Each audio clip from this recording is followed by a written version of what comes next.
ISI के साबिक director general lieutenant general Asad Durrani ने कहा है कि पाकिस्तानी सियासत में ऐसा पहली मर्तबा नहीं हुआ कि फौजी एस्टेब्लिशमेंट का तराशा हुआ वजीर आजम अपने ही खालिक के खिलाफ खड़ा हो गया हो, लेकिन जिस हद तक इमरान खान ने रेड लाइन क्रॉस की है ऐसा पहले कभी नहीं हुआ। एक भारतीय अखबार को इंटरव्यू देते हुए असद दुरानी ने याद दिलाया कि इमरान खान से पहले फौजी क़यादत की जेर साया सियासत शुरू करने वाले जुल्फ़िकार अली भुट्टो और नवाज शरीफ भी फौज के लिए चैलेंज बन गए थे, लेकिन फिर इनके साथ जो कुछ हुआ वो भी सब जानते हैं।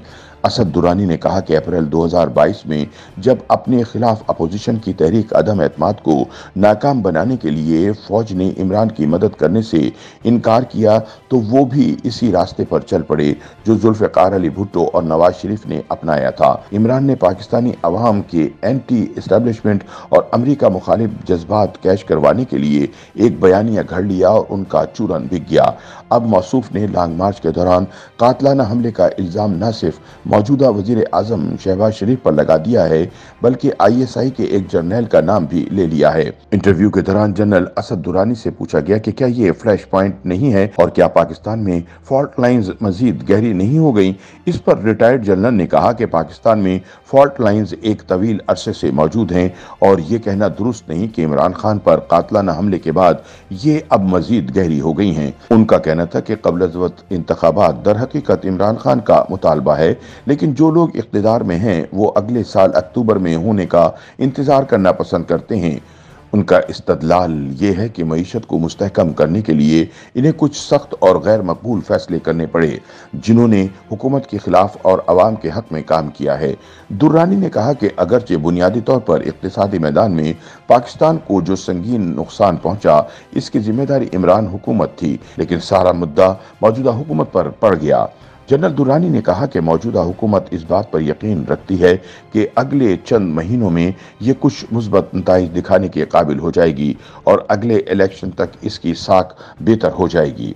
इंटरव्यू के दौरान असद दुरानी से पूछा गया कि आपके ख्याल में इमरान खान जो कभी मिलिट्री एस्टेब्लिशमेंट के ज़ेरे हिमायत थे चैलेंज करने वाले कैसे बन गए। जवाब में असद दुरानी ने कहा कि ऐसा पहले नहीं हुआ और माजी में जुल्फ़िकार अली भुट्टो और नवाज शरीफ भी फौज के खिलाफ बगावत कर चुके हैं।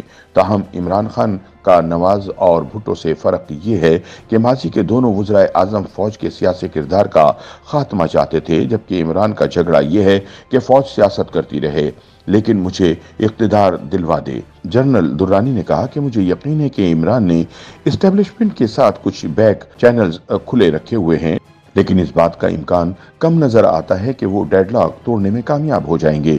साबिक डीजी आईएसआई से पूछा गया कि इमरान और जनरल बाजवा के दरमियान क्या गड़बड़ हुई थी तो उन्होंने कहा कि इमरान के इख्तिदार से महरूम होने और महाजराई का रास्ता इख्तियार करने के बाद इस्टेब्लिशमेंट से रंजिश में इजाफा हुआ, लेकिन उनका कहना था कि नए आर्मी चीफ की तकर्री के साथ ही मामलात में बेहतरी आना शुरू हो जाएगी। YouTube पर गूगली न्यूज देखने के लिए youtube.com की सर्च बार में गूगली न्यूज टीवी टाइप करें। गूगली न्यूज के पेज पर सुर्ख रंग के सब्सक्रिप्शन वाले बटन पर क्लिक करना ना भूलिए। YouTube पेज पर अपलोड होने वाली वीडियोस से बाखबर रहने के लिए बेल आइकन पर क्लिक कीजिए। आपको हर नई वीडियो के बारे में नोटिफिकेशन मौसूल हो जाएगा।